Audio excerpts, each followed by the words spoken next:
name is Shriti and I'm from Gorakhpur in UP. And I've lived there for the longest period of my life until I moved to Delhi, which was in 11th standard when I moved to a boarding school. I'm one of the triplets. It's impossible for me to introduce myself without saying that I have two siblings that I share everything with. So that's been one of the best highlight of my life, like just sharing a childhood with two siblings together, doing everything. So that's a very special bond that I share with them. And yeah, I've had a very happy childhood, very supportive parents and family around us, because my mother did needed sort of a lot of helping hand to raise three kids at the same time. So there were a lot of people around us, grandparents, uncle, aunt, and everybody helping them out. And I've studied in Gorakhpur itself. My early childhood has been completely here. And I've always been a very curious kid, always tried to do a lot of things outside the class. And my parents gave me that freedom to do that. What I love that they never sort of tried to, because they had three kids, they didn't try to do the same thing with everyone. So they gave us that room to figure out our own individual personalities. My parents tried to take us separately out on weekends so that they could have one-on-one time while, we were always together. So that did shape a lot for me. I've always been very intrigued by buildings in general, architecture. I thought I would be an architect, but then I realized, which was not like I should have realized that was not the right rationale to make a decision, not that I question it anymore. But I just thought I'm not that great with drawing, so I decided not to pursue architecture. But my interest in buildings was still there. And so when I got into my 11th standard, I chose to take science with economics. And then I also had a lot of interest in statistics, economics. And I've always been that kid who set like a very high standard for themselves, even while no one else is asking you for that. And I just decided upon myself that, if I don't get into, one of the best schools in North Delhi for economics, I would not pursue economics. And I ended up not getting the percentage that I needed to get into LSR. And so it was so foolish of me in hindsight that I didn't even apply to any other college. And I just decided not to pursue that. And in 2 months, I decided to study for engineering because I knew I had interests with structures. And then, as fate had it, I started to study civil engineering because I knew I had interest in buildings, and I went into that stream, studied that for 4 years in my bachelor's in Delhi itself. And that was my founding ground to, really have a lot more in-depth understanding of engineering, mathematics. I had the benefit of having very good professors around me, even though the gender ratio was very skewed. I still remember it was 7 of us in the class out of a batch of 120 who decided to do civil engineering as women. But other than that, the whole experience of 4 years of studying, that was great. And then I told my parents that I have an interest to go outside India and pursue my master's in construction management further, because at that time, which is very, very, very common in India, that a lot of engineering students decide to do MBA after engineering. But I didn't want to do general MBA because I wanted to do something that was aligned to my engineering, but also gave me understanding of marketing and finance. So in India, there was still not a course called construction management. This is 2013. And so I looked up that there are universities in the US that offer that course, not all of them, but still few did. And my parents were like, sure, if you want to pursue that. And then I did all of my research on my own, and I decided to go to New York University in 2014 to pursue my master's in construction management, which was great, 1.5 years. I sort of finished it early by taking extra subjects. But the beauty of that course was that, as most schools in the US give you that flexibility to study what you want. And because of my curiosity of knowing a lot of things, I was able to study entrepreneurship. I was able to study psychology. I was able to take a class in arts school, even though that had nothing to do with my professional career. But I think that gave me the opportunity to understand, the beauty of how education should be. And that is something I try to do a lot back at my work now. So I started to you know, give more importance to the fact that one should be a more generalist than a specialist, because I got the opportunity to study a lot of things, nothing in depth, but just knowing a lot of subjects that are there, even outside science and engineering that were there. And then I got my first job in the US, which was right after my college ended. And I only did my job for 10 months. It was not even a year. So sadly, I can't even put it on my CV that I worked, because people don't acknowledge anything less than a year. But I worked for 10 months, which was in a consultancy, a proper MNC consultancy back in New York regarding project management, construction. I got my first experience of working at a site, which was this subway station that was getting renovated, still getting renovated actually, after the new World Trade Center got inaugurated. So this was a subway station that got demolished during the incident that happened. So I got an opportunity to be a lot at the site, learn what happens there, and also how things are in terms of managing the cost and budget, which was all very interesting. But after that project ended in 3 months, I did few more projects in my team, and all of them were around budgeting and scheduling. And and the thing that I feared about myself came true, which I realized that I get bored very easily if I have to do the same thing again and again. So I tried to not express that to anybody, but 9 months into that job, I realized I cannot do this. I can't go and do the same job, like the same estimation and scheduling, even if the site changes. And even though my boss was great, so supportive, I just couldn't see myself doing that day in and day out. And and then I decided to quit my job, without knowing what I would do next, which was again a decision made with not a lot of planning. But I think most of my important decisions in life have not taken too much time in that moment, because I think if you think too much, you sort of don't make sometimes decisions at all. Like, that paralysis happens. And it was a coincidence again that when I quit my job, I had this week. I hadn't yet told my parents that I've quit my job. I was figuring out how to do that. And a friend just told me that there's a fellowship back in India, which he just finished and he loved it, which was this rural fellowship for 13 months. And that conversation just seemed intriguing enough. And during that 1 week of gap, I applied for the next batch that was coming up, and gave the interview, which went on for a month, and I got shortlisted.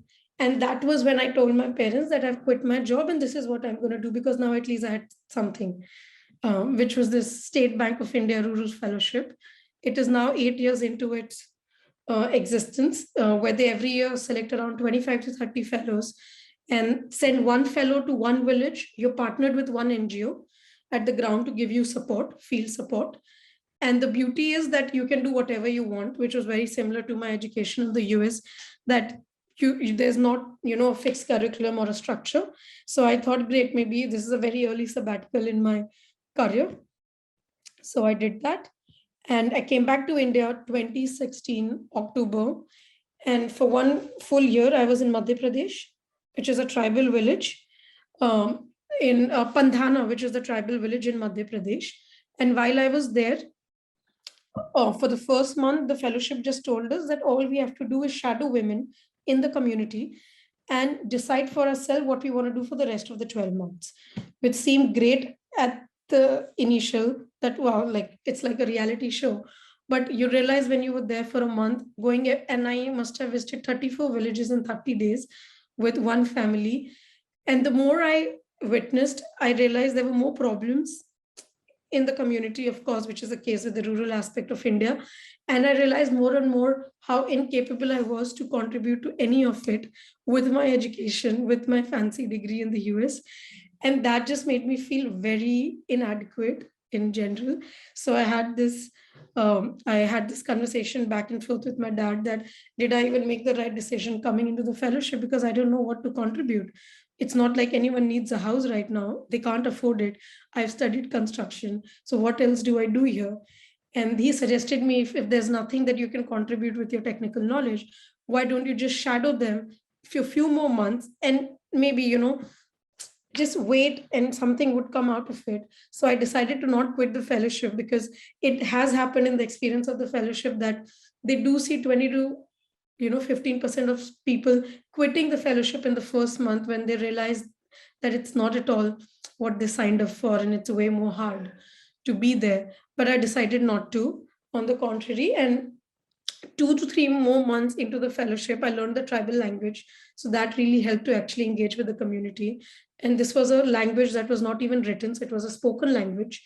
So I had to really just, converse with them, live with them day in, day out to get to it. And finally, 3 months into the fellowship, I realized that the major issue with any community across India and rural geography is that they don't have enough alternative sources of livelihood. And so instead of, my any technical knowledge, if I could contribute to what they are already doing, instead of innovating anything or trying to reinvent anything, if I can just optimize what they're already trying to do and support them in their livelihood, maybe that's more resilient, that's more sustainable, because you're there for a limited period of time. You can't do anything too crazy or massive in just a short period of 1 year. And if you try to do that and you leave, that project might just stop to exist, because then they need too much of your hand holding. So unlike a lot of fellows who try to do a lot of new things, I decided to actually support the community in something that they were already doing. So what I did is I partnered with an FPO, which was one of the first women FPO in India, 450 women FPO, who were trying to build alternative livelihood around animal husbandry. And that was my first experience of sort of, um, understanding business at a very micro level, not macro. This was a farmer producer organization that was trying to gain livelihood by animal husbandry. So this was a tribal village where people didn't had enough income to even afford a cow or cattle.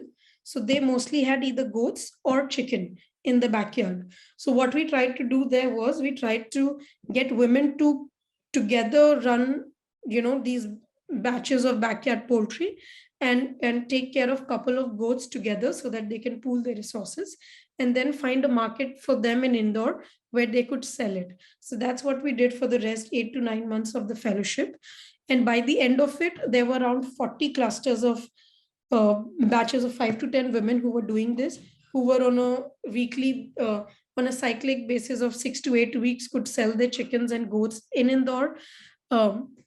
And were able to add around 15 to 20% to the income, seasonal income that they had, which was from farming, which was anyway not too much because they all had very small plots of land. And while doing that thing with them, I actually learned on a fundamental level, unit economics. How do you run a thing? How do you start something? And while I was there, again, another coincidence happened with me is because I had a lot of free time beside helping this FPO. So I would go with women, with these families everywhere. And one day I was there with them and I was helping them with cutting their crop because it was the harvest season. They had grown their wheat crop, and I saw a lot of wheat straw being burned. Now, when I saw that, I was surprised because I had until then known, living in Delhi for 6 to 7 years, that it happens in Punjab and Haryana with paddy. And I was surprised that wheat straw was being burned.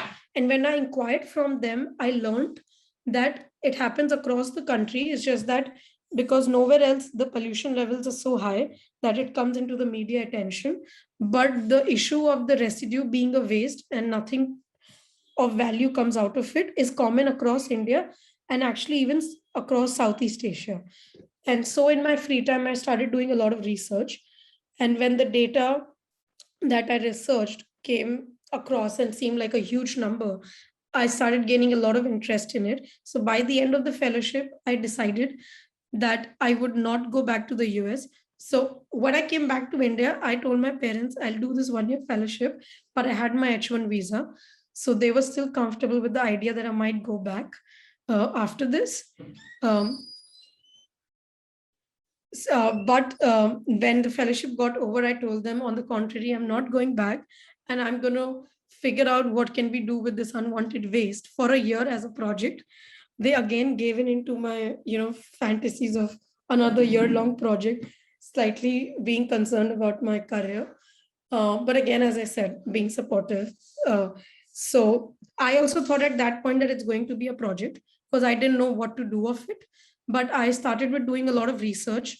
I traveled to Europe because I came to know that there was one company in Europe which was doing something with wheat straw in the build sector, which was my sector in terms of education and background. So I traveled there. I learned from them.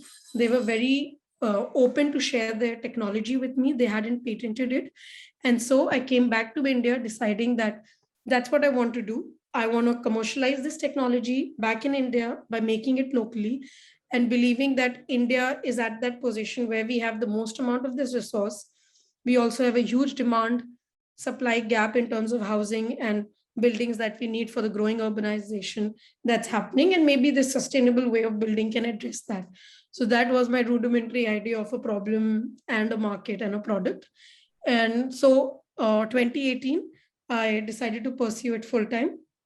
The only suggestion my dad gave me was, why don't you go ahead and register the company, which seemed very risky because I was like, it's just an idea. And he was like, yes, but I want you to register a company to be more serious about it. Because till now you've been doing everything short term. That's great. But if you really want to do something, you need to sign up with more sense of sincerity and perseverance.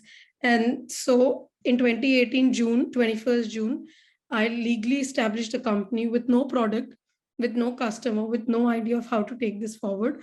But I think that advice was genuinely helpful because when I registered the company on pen and paper, did give me that sense of seriousness that this cannot be a project anymore that I do for a year and switch to something else. I'm signing up for this full time. And since 21st June, it's April 2022, I've been doing this full time. And now this is a fully established private limited company, Strawcture Eco. We have the product which we locally manufacture. We have been profitably selling it for last 3 years. We've been operationally profitable. We have raised our first round of funding. The product has been used in 11 cities across the country, more than 1 million square feet. And we have cumulatively had a revenue over $1 million in last 2 years. So yeah, it's not a project. It's a full-blown organization that has been there. And I think from whatever I've started to tell you, I think everything has been a culmination of that curiosity to, if something seems interesting, you go after that, you figure it out, you go a little more in depth, and then you see what comes out of it. I've always been very comfortable with being uncertain or being in, uncertain territories, not immediately looking for a result. That helps you to explore new things. And that has always, helped me. And I think that's really what has helped me be here today as the founder of Shriti and doing this full time. Personally, my two role models have been my grandmother and an aunt of mine who lives in Boston. So my maternal grandmother, she got married very early when she was 16. She came to Gorakhpur from Bihar, but she pursued her education and she used to tell me that she used to go with her husband and his brothers to college to study. And after getting married, she, got her graduation degree. So that always makes me feel that, if you want to do something, you can always find a way. And she used to tell me how at that time, and this must be what 1940s and 50s, she used to wake up early morning, cook for all her brother-in-laws, her husband, family, and yet go to the school with them, ended up getting the most marks across them, helping them to pass their papers. So, just that sense that, women, it's harder, but if you have that sense of passion, you can figure it out and you can do it. So that has always given me a lot of motivation. And secondly, she always, since we were kids, me, my siblings, even my cousins, first cousins on my mother's side, she was the one who inculcated the habit in me to read. So she had always read a lot of books which were in Hindi, but she instilled in me the habit to read. And I started reading when I was 4 years old. And I think that has been one of my biggest, hobby, learning, my refuge in all sense. So I always give her that, thing that if she was not there, I would never learn to read. So she had this habit that every time we would go to her home, she would gift me a book. She would read to me at night. When we would come from our trips with our parents in summer vacation, she would ask us to sit down and write a essay about the whole trip. So, just that habit of learning to read and write came from my grandmother, who herself didn't pursue too many fancy degrees, but you don't realize it when you're too young, but you realize it later how those small things can really mold you. So that. And second is this aunt of mine who lives in Boston. She's my mother's first cousin, who was one of the first in the family as a female to go to the US when she was 18 years old to study physics.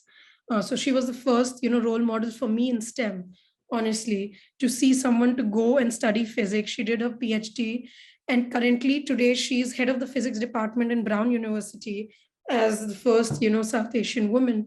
And just seeing someone, going so higher up, she was also the representative of the United States of America for the one of the premier scientific experiments that was done around this new microneutron that has been discovered. So she was the one who was representing the whole US group there.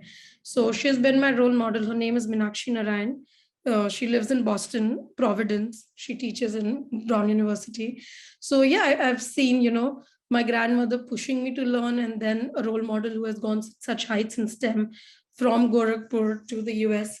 So that way, I was always been, you know, more focused that, you can do whatever you want. Like there have been enough examples within the family that way for me. And professionally, I've always been very fascinated with Steve Jobs since I was in my undergrad. Then mostly when I went to the US and I started studying entrepreneurship, just, that understanding that there's so much power if you can express, with clarity what you want as a vision. People often undervalue, the vision or the mission of an organization. People are sometimes too much involved in the tiny details of the product, but it's your vision that you need to be so clear about upfront. When I started the company, my vision seemed so vague to everybody, but to me, the idea that you can convert any waste into a valuable alternative, and we do not need to use virgin resources that are already so scarce, seems so vague. But today, when I can showcase that you can build a resilient, tangible model around that in just one sector, and there are so many other industries. So that clarity that Steve Jobs had with design, with that sense of simplicity, does give me a lot of motivation to have that clarity and to convey that clarity across all the stakeholders. So when I talk to architects and ever sell the product, I always try to tell them why this waste is so important and why they should see it more than just a commodity or a product to work with, and also communicate that to the end user who's inhabiting that building, who's building with that raw material. And that value, when it is conveyed across the value chain, has is the true price of that product. It's not just, oh, this is more cost effective than a ply or a cement. It's that value that is there across. So yeah, that's been my motivation personally and professionally. No, not really. It was not unusual, and I think if I in the hindsight, I think that did shape me through myself, sort of, I used to, I say this now, that until I got out to start this company, for me gender was not a construct. Like I was grown in a very gender neutral family. We are sibling, like two, me and my sister and my brother.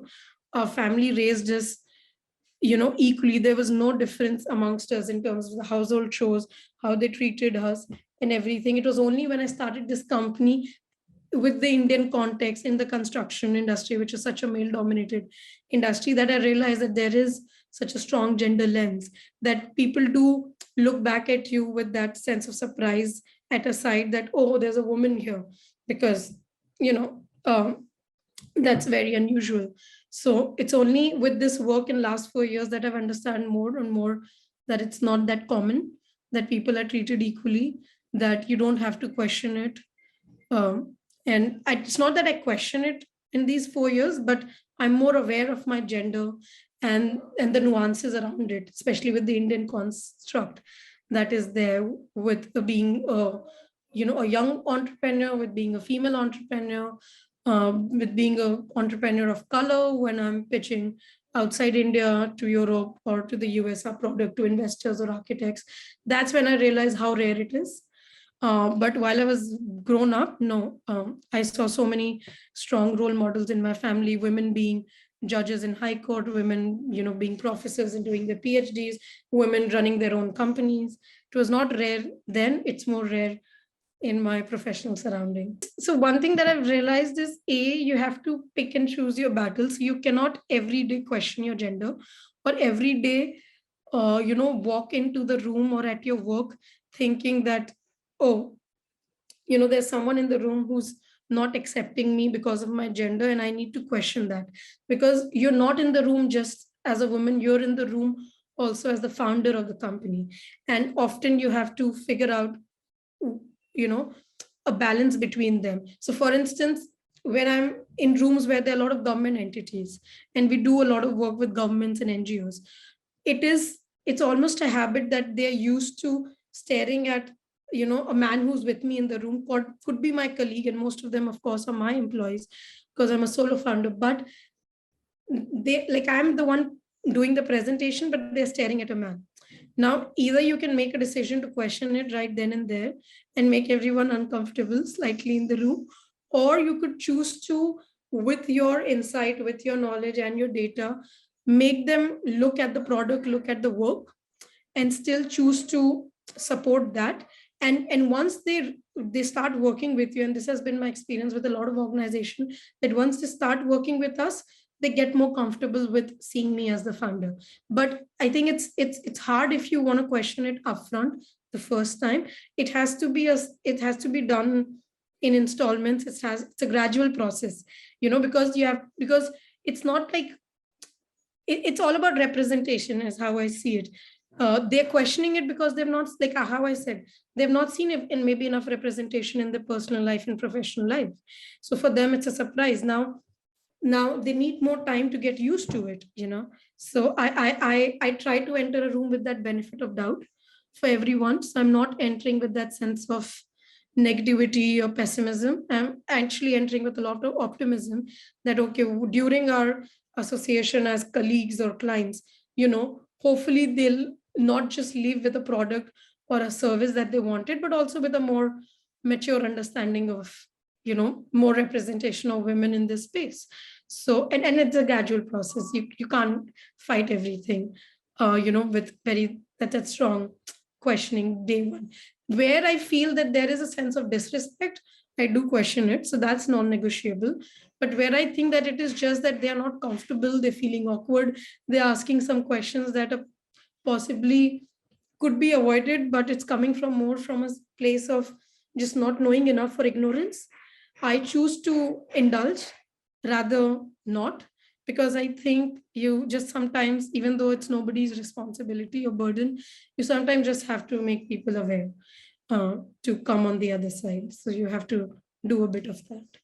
Now, we have faced a lot of failure during this last 4 years. So as I mentioned, I went to the Europe, to understand this technology. I came back and we started with replicating that product in India. And the very first customer that we had, which was a keep paying customer, that whole product failed in the India weather condition. Like, I still can't forget. We did it in Gorakhpur itself. I was in Delhi. And my parents called me from the site. They had just went to visit it, and they said, you know what, it's raining here, and we think this product is not withstanding the moisture condition here, and you should be here. And then I took the next flight back to Gorakhpur from Delhi. So, like, the first product usage only failed, and it was a paying customer. We had to redo the whole thing at our own cost. But that made me realize that maybe we were too early to just test it with a paying customer, and then we took another 6 months to figure out the right product for the Indian weather condition, tested it in-house before we even ventured to ask another, possible commercial client to put their money into it. So that was our first failure. And what I realized from that was that if you can own up your mistakes, people also acknowledge that. Like, I do that often, like whenever there's a manufacturing defect with a product, and that can happen, there are 10-15% chances you're making something in a factory, it might not press uniformly or something. And when a client get a wrong product, I'm always the first in my team to call up the owner myself and say, I'm sorry, I apologize, there was a defect and we'll replace that, instead of fighting them, instead of arguing, instead of saying, oh, I'll give you a discount, just take it. And I think people respect that, people acknowledge that, and then they are less harsh. So you learn a lot from your own failure. And if you own up those failures more publicly, I think that also gives you an opportunity to come across as more honest, as more sincere about your work and the product that you're building. And that has always helped me build a much better relationship with my clients. I've had so many clients where they've not liked the product. There have been some issues because we have also learned on the go. There was no precedent of anyone else doing this. The whole team is so young, including me. As I said, I had 10 years of work experience before starting this. So I'm never shy of owning up that, give us another chance to do this better. And our clients have always been more supportive, both commercial, government, and just because we have been honest about owning up the mistake. And so for me, learning from my failure, telling my team to be more open about it, not hiding it from me or from the customers, has always been helped, because I've told them that I always tell my clients that if tomorrow we get the first project in Hyderabad, we have never worked, you're not only our customer, but this is also a pilot for us and you. So and for us it's almost like figuring it out, does it work for the Hyderabad condition or not. So if you're also signing up with us for our R&D and product development. So so when our customers upfront know that that is what they're signing up for, they are also more supportive, and which means that you're not doing a very big scale project upfront. So we always do a lot of small scale projects first time when we enter a new city, and then we build up from there. And our first customers almost become like an extension of our team. And we're still in touch with all of them. All my investors know all of my first clients in all the new geographies, because they share so much insight that an in-house person would share, because it's a more engaging process. It's not just a vendor client relationship where they call us, we give a price, we sell the product. We tell them for the next 3 months, we need it. Like I call my clients if we have done a project, I remember we did a project in Bihar 2 years back, and every season I would call that customer. When it was monsoon, I called them up and I was like, you had your first rains, how did the product react?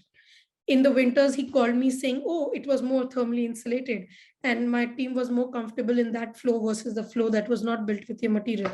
So there's a lot of constant communication that we maintain with our customers, because we want to learn from the mishaps or the product failure that might happen on the go, because the first year is new for everybody with this product, and we've only been in the market for 2 years.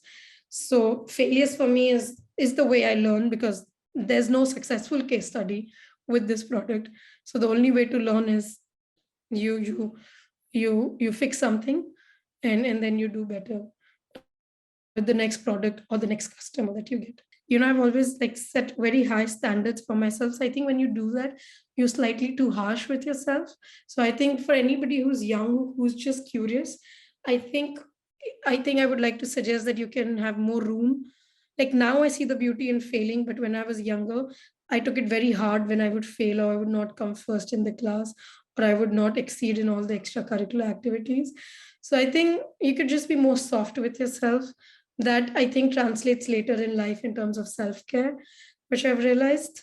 So yeah, I think just that you can be more forgiving to yourself while you're trying, and you're good at being more accommodating with others and their shortcomings and failures. We make these panels, we don't make bricks. What we do is we compress this straw into engineered panels, which is an alternative to plasterboard, brick, and wood, with like plywood or MDF, to do your entire interior of a building. So your walls, ceiling, partitions, flooring, furniture, doors, everything can be substituted with this product in a much more sustainable manner, which is 100% carbon negative. So this product stores carbon versus emitting it. So its life cycle analysis is negative versus positive, and you're also using a more thermally and acoustically insulated product while being a green product. So you're decarbonizing the buildings by using a sustainable product, and something that's also more functionally comfortable as well for the people who are inhabiting the building. Collaborated because they were doing something in Europe that, so what I read, so I often say this, that the product market fit is also a case-to-case basis thing. Their product worked very well for the European market, where they don't have that much heat, where they don't have constant amount of high moisture, how we do in South India. So their low density panel worked for the Eastern Europe or the Western Europe market. But when we tried to replicate that in India, we failed.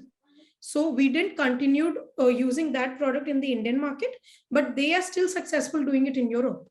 And what we did it, we reinvented the product and made a much denser, more high density product, which worked for the Indian condition, so that it works for our market fit. But I'm still in touch with them. We still have a very nice relationship. Yeah, we do.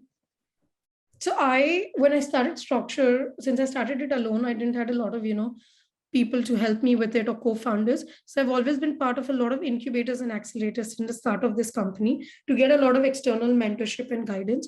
So I personally have seen a lot of value in mentor-mentee relationship. I had a mentor when I was in NYU. I have had mentors from day one since I started Strawcture. They have changed over the course of the period based on what is it that I need, in terms of the growth of the company. So I'm part of fellowships where now I am a mentor to younger, women, younger students in their colleges as a mentor. So I see a lot of value in that mentor-mentee relationship. So that's one way I think I sort of just share my experience. The other thing is I do a lot of volunteering work as well in my free time. I started doing it when I was in the US.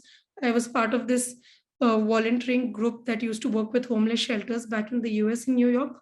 So when I moved back to India, while I'm in Delhi, I'm part of a couple of NGOs as well. And I do like 3 to 4 hours of volunteering work as well. So like currently I'm part of the new Karm Fellowship, which is a fellowship by the Sri Ram School Foundation, run by Radhika, who's right now the chairperson of the Sri Ram Foundation. So they are providing education to students, to women from underprivileged communities in Delhi universities, where they're taking care of their financial tuition fees, as well as giving them one mentor for the complete 3 years of the undergrad.